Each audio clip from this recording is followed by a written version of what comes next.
when you're in this suborbital, this without gravity, you can make a more pure substance. They just made a. I hear the heroin's off the charts. Yeah, I mean, literally, like.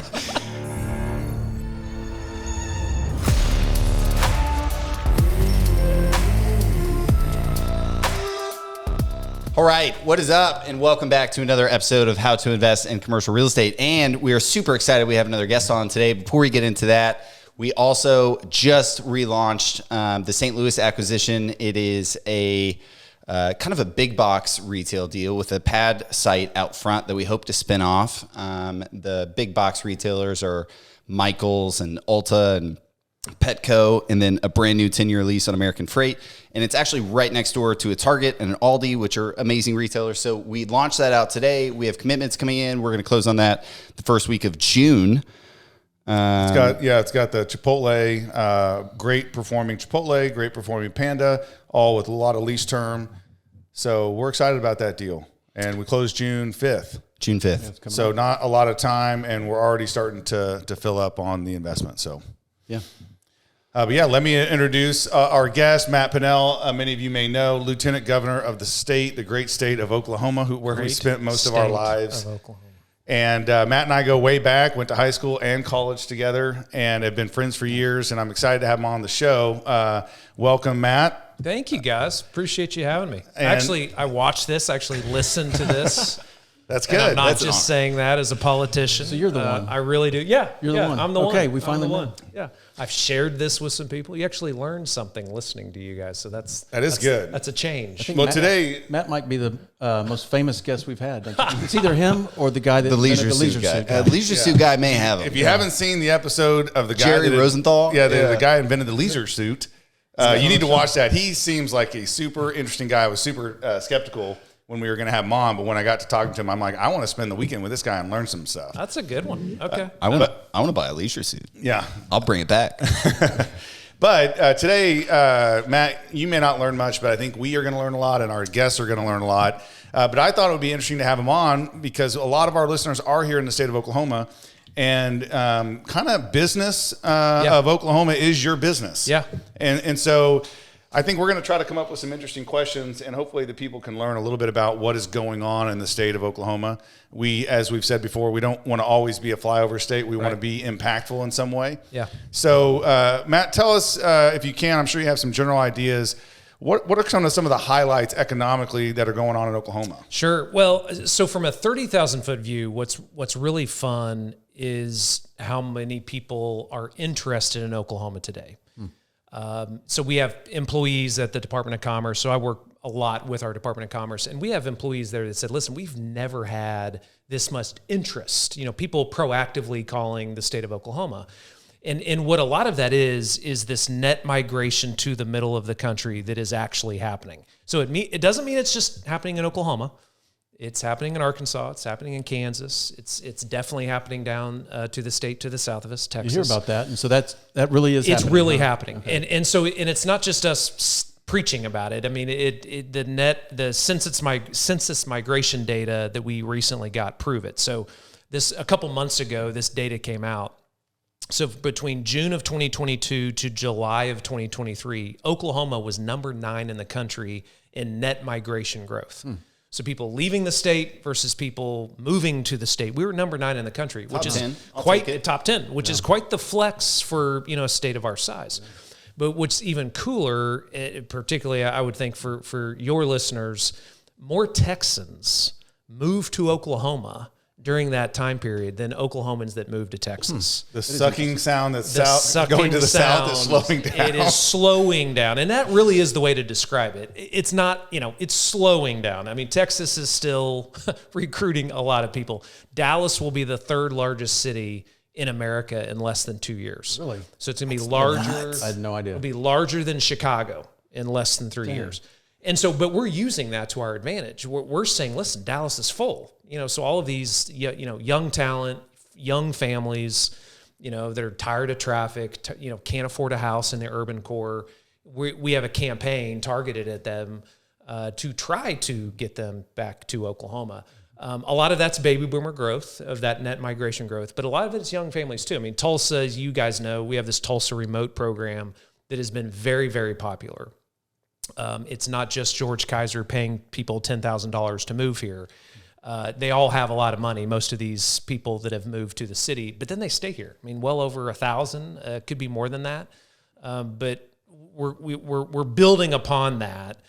And now that Oklahoma actually is a state that people are given a look at, it's really helping Tulsa and Oklahoma City and other areas around the state that we can certainly get into grow. I mean, Oklahoma City is the 20th largest city in America today.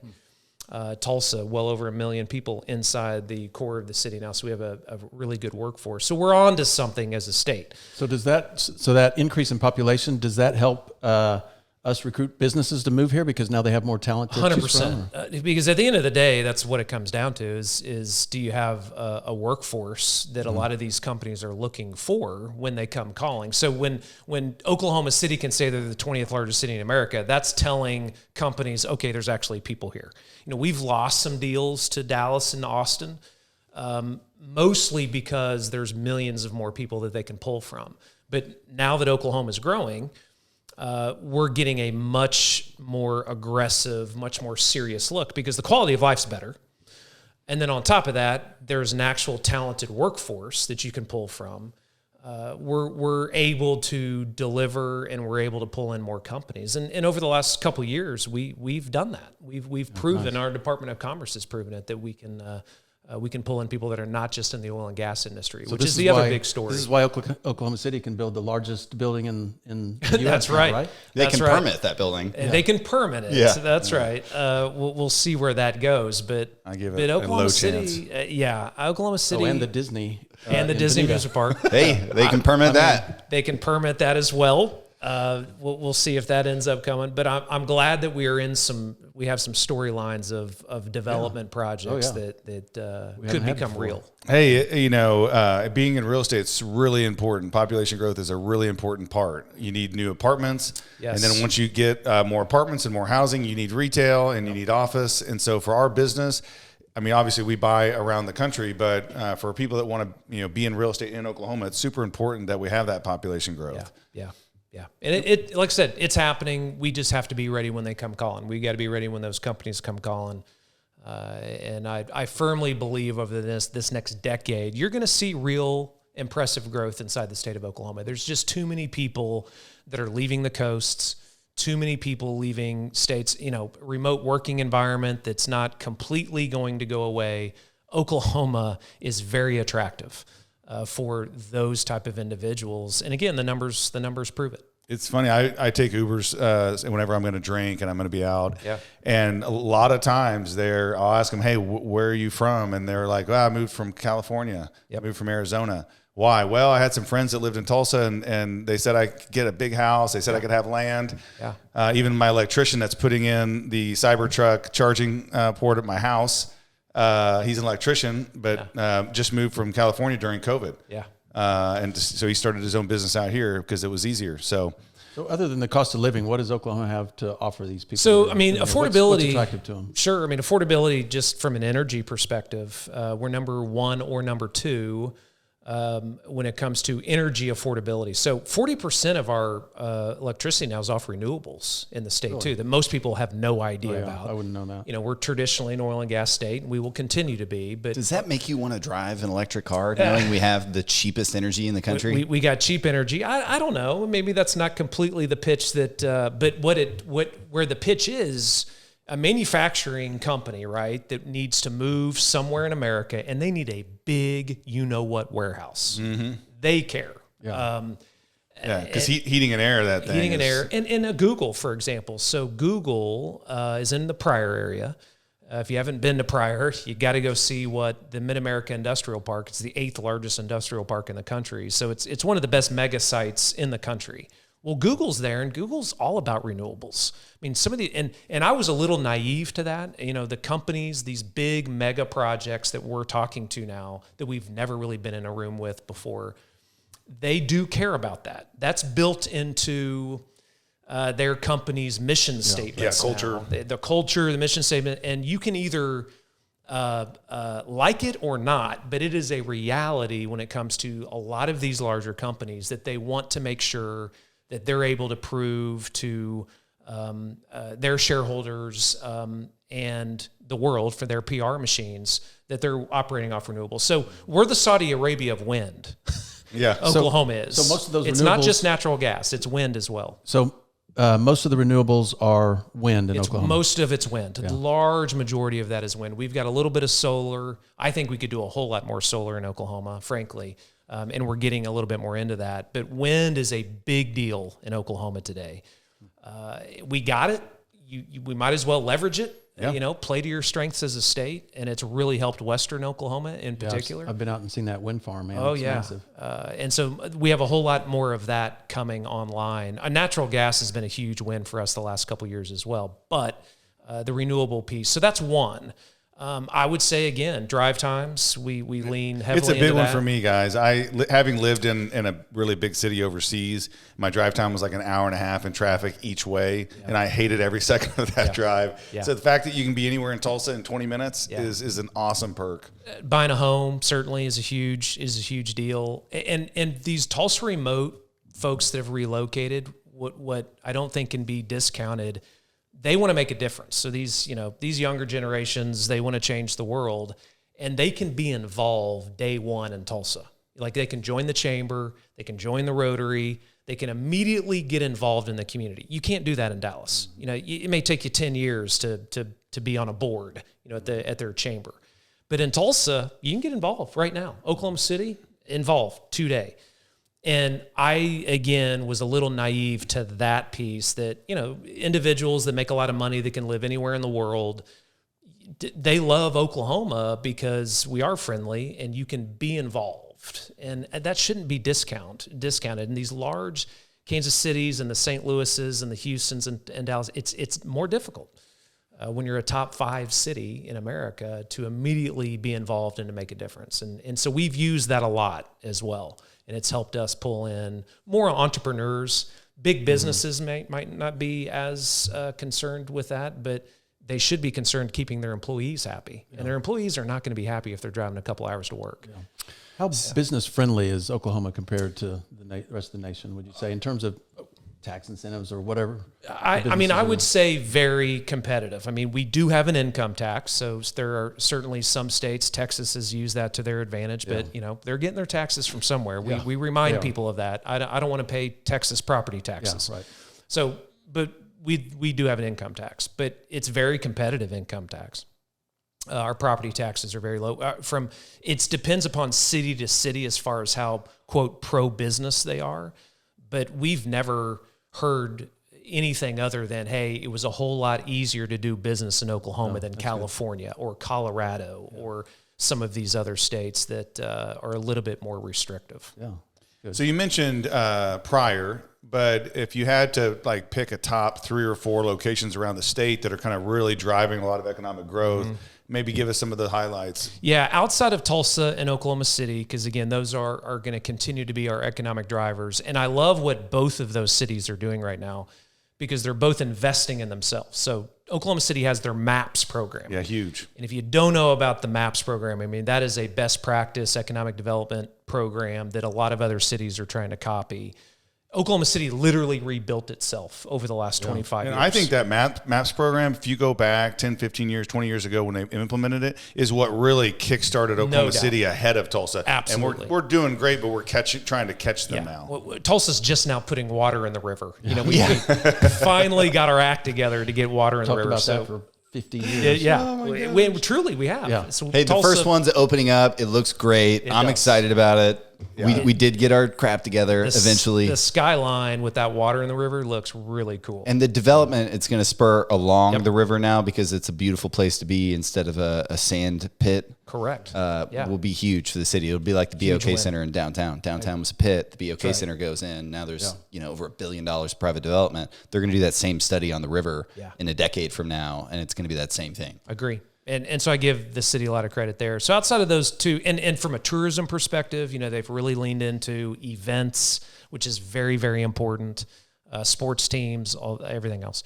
Outside of those two areas, Lawton, So every time I go to Lawton, I say how Lawton needs to be mentioned in the same sentence as Tulsa and Oklahoma City again. It used to be, quote, back in the day. Lawton is growing again because of aerospace. And for us as a state, we protected all of these military bases in Oklahoma over the last multiple decades. And Senator Inhofe deserves a lot of credit there because he served on the Armed Forces Committee in D.C. and protected a couple of our military bases from BRAC shutdowns. And, a lot of that's kind of in the weeds, but that really has led the Boeings and Lockheed Martins and others. They want to be in Oklahoma because they want those federal contracts. They're smart.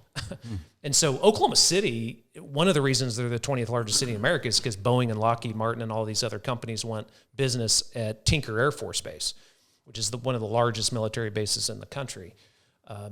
And so based upon that growth, now we have a space industry in Oklahoma that's growing in Tulsa and Oklahoma City. So aerospace is the number 2 industry in the state of Oklahoma. Well over a $45 billion economic impact. Really big. Could be the number 1 industry in our state within a decade, our aerospace industry.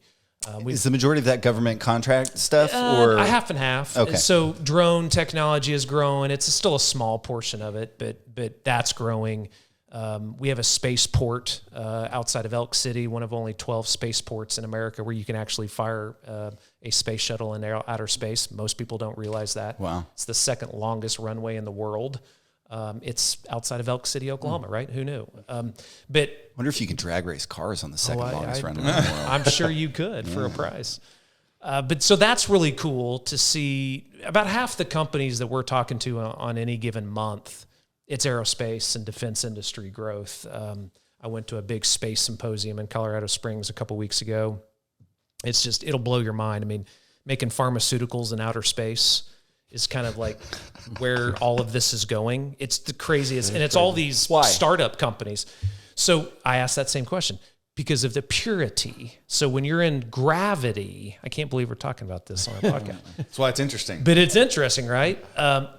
Making a pharmaceutical in outer space that when you're in this suborbital, this without gravity, you can make a more pure substance. They just made I hear the heroin's off the charts. I mean, literally, like nothing at all gets you super. They high. did the first meniscus last month.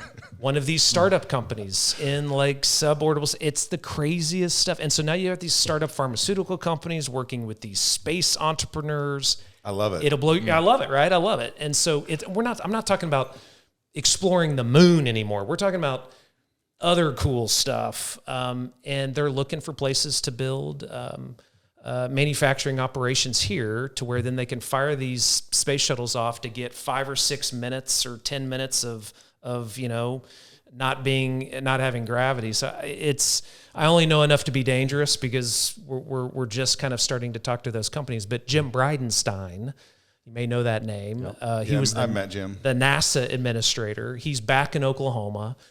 And I felt like I was walking around with Michael Jordan at an all-star game, walking around with the former NASA administrator at a space symposium. He was like the rock star. And so he's getting us in with all these meetings. And way to go, Jim. Way to go, Jim. And so that was a very productive couple of days. Hopefully it will lead to a few things. We were just with one of the companies that wants to be here in Tulsa down around the airport. And they want to build engines. I mean, we still build that engines in Oklahoma. We're a maintenance repair state, so they call it MRO. We're a big MRO state. The largest maintenance repair facility in the world is 30 minutes from right here. The American Airlines facility. Yeah. Wow. It's the largest employer in the city of Tulsa still. And, again, most people don't know that. Like, we build widgets, we build things, we fix rockets, we fix engines, and that is the bread and butter of what we will continue to do. But I hope we also can, start firing, space shuttles up to build pharmaceuticals. But I went on a tangent there. But those are the two, Tulsa and Oklahoma City. Ardmore and Durant.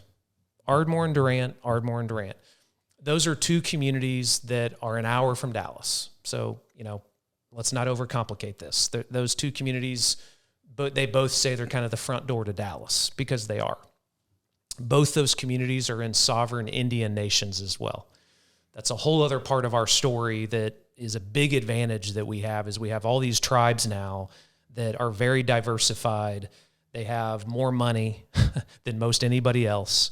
I mean, this will put it in perspective. The 5 largest Indian tribes in Oklahoma today have a larger fiscal budget than the state of Oklahoma, if you combine those 5 tribes. Oh, that's awesome. Which is awesome. When we were growing up in Oklahoma, they were operating bingo halls, and they did cigarette counters. Yeah, they didn't have money. They got money today, and they're being smart with that money. So they're getting very diversified, and we should work with them. I mean, Cherokee Nation is building a $500 million hospital in Tahlequah that will rival anything in the state. They're building roads and bridges.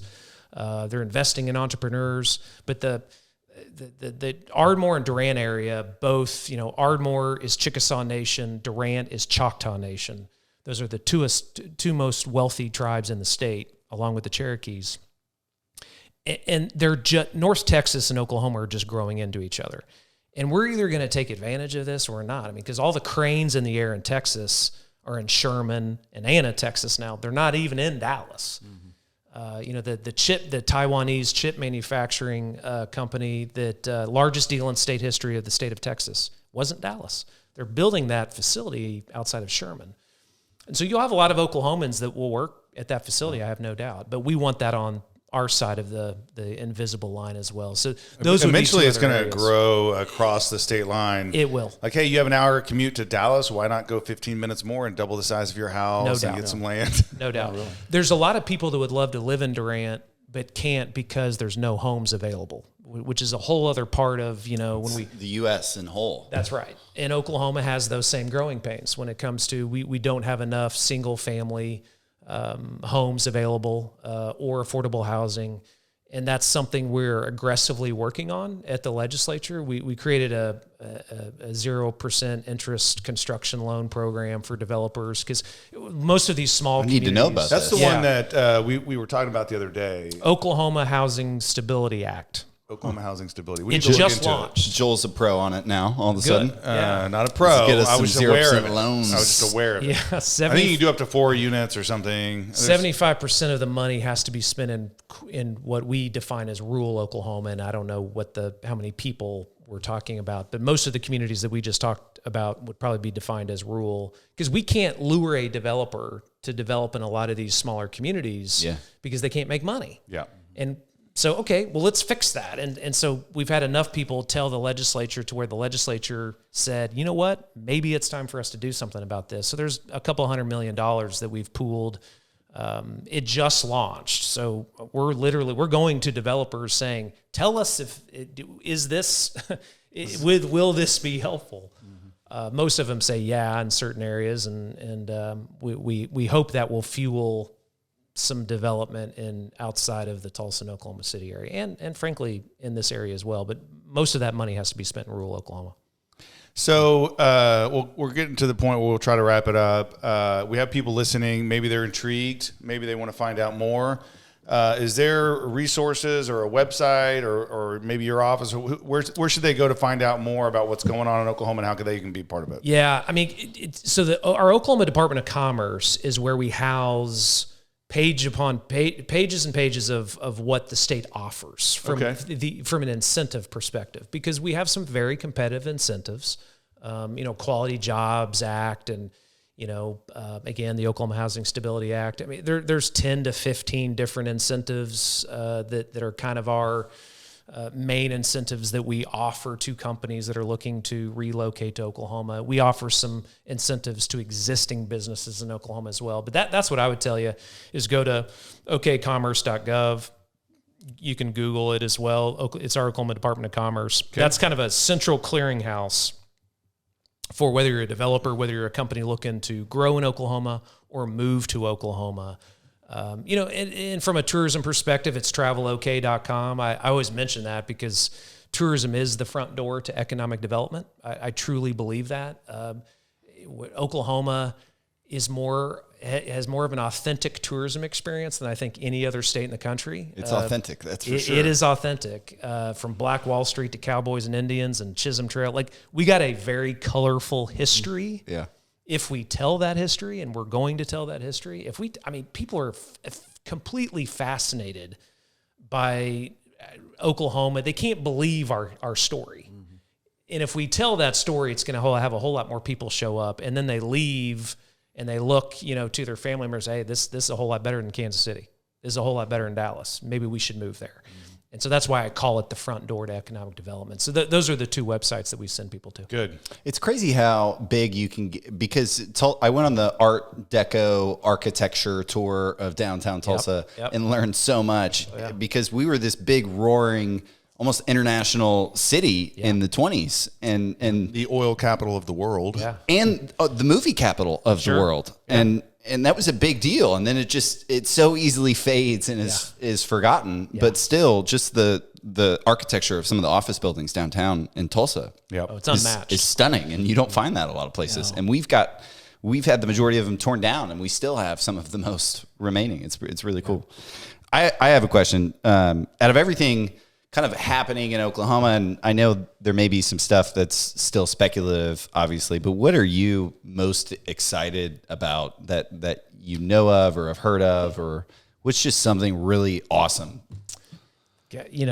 I mentioned the aerospace excitement, and maybe that's not real sexy, but super interesting. It is really cool. There's 3 or 4 companies that I can't talk about because we can't publicly talk about them, but there's 2 or 3 very exciting companies that we're talking to kind of in that aerospace industry space that we hope to be in front of a podium announcing within, fairly soon. From a development perspective, a lot of that's still kind of in the Tulsa and Oklahoma City area. A number of tourism attractions that Oklahoma City again and the Tulsa area. I love the Tulsa Sound movement in downtown Tulsa.